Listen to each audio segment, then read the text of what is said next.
à l'intention des pays frères africains qui croient tirer leur épingle du jeu en participant d'une façon ou d'une autre à des projets de déstabilisation de leurs voisins par certaines puissances non africaines qui veulent, contre toute évidence, faire admettre qu'on peut apporter la démocratie par les canons, nous disons qu'il n'y a rien de nouveau dans ce jeu malsain qu'on tente de leur faire jouer sous nos tropiques. Le défunt président zaïrois, le maréchal Mobutu, s'y était prêté en son temps, souvenez-vous, en offrant il n'y a pas si longtemps, depuis notre territoire, des facilités pour aider à imposer le maintien de l'Angola dans le giron occidental, au plus fort de la guerre froide. Souvenez-vous, il a aussi permis l'installation de bases militaires au nord-est de notre pays, dans l'actuelle province du Haut-Ouélé. S'il y a aujourd'hui un aéroport macadamisé à Isiro, c'est le fruit de cette politique pour la partition du Soudan, qui a résulté in fine à la véritable boucherie humaine actuelle au Sud-Soudan, qui évidemment n'intéresse plus ceux qui ont patronné la partition de ce pays voisin. L'on se souvient également que le maréchal avait même envoyé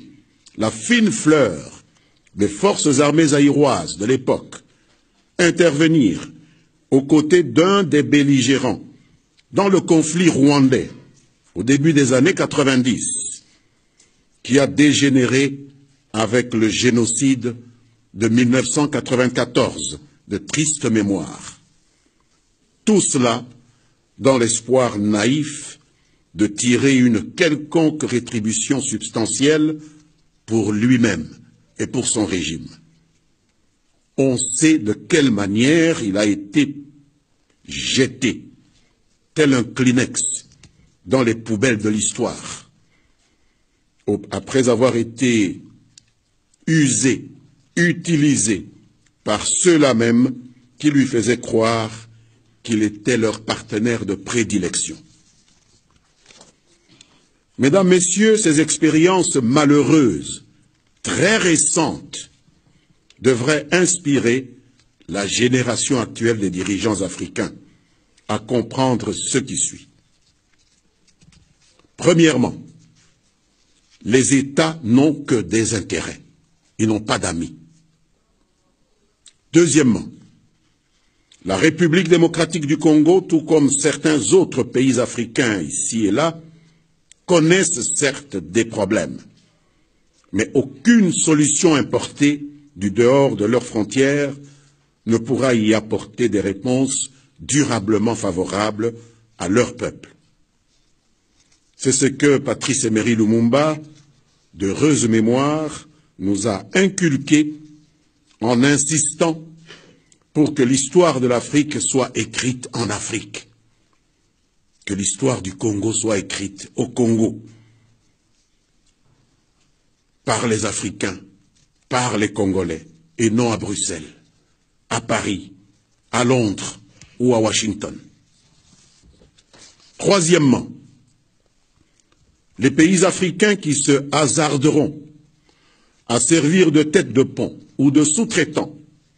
à des stratégies extérieures hostiles à la République démocratique du Congo, élaborées ailleurs,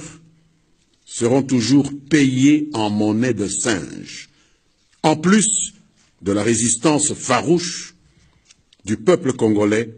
à laquelle ils devront s'attendre, parce que nous en avons maintenant les moyens. Quatrièmement, l'Union africaine et la Conférence internationale sur la région des Grands Lacs sont les seuls cadres de concertation et d'élaboration des politiques communes aux États membres. Il ne serait pas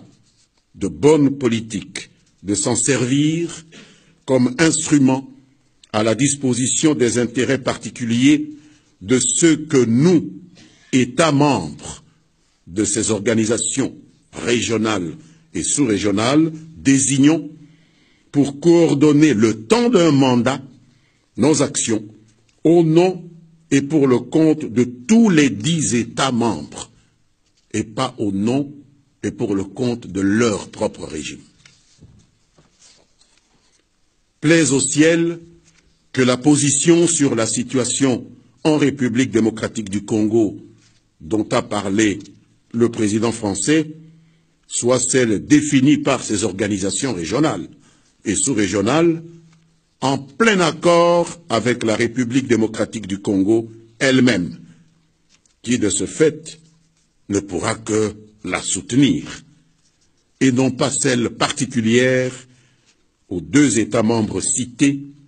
par M. le Président Macron dans sa déclaration.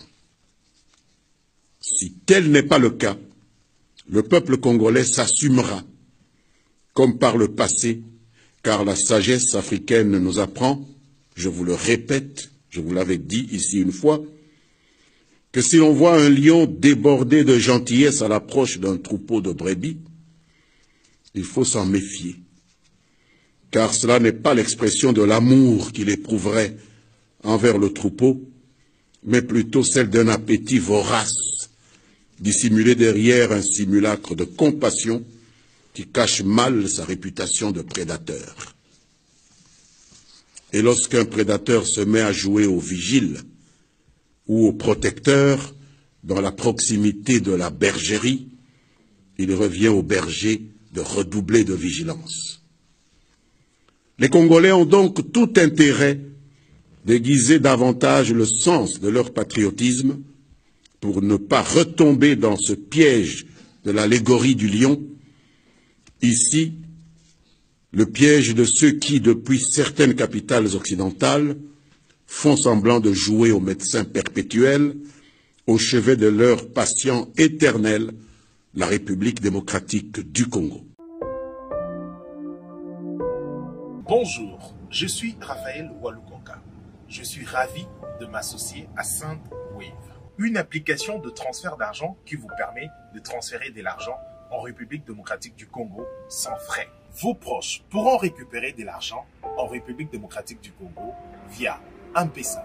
Orange Money, Airtel Money ou auprès de l'agence Union Express la plus proche de chez eux.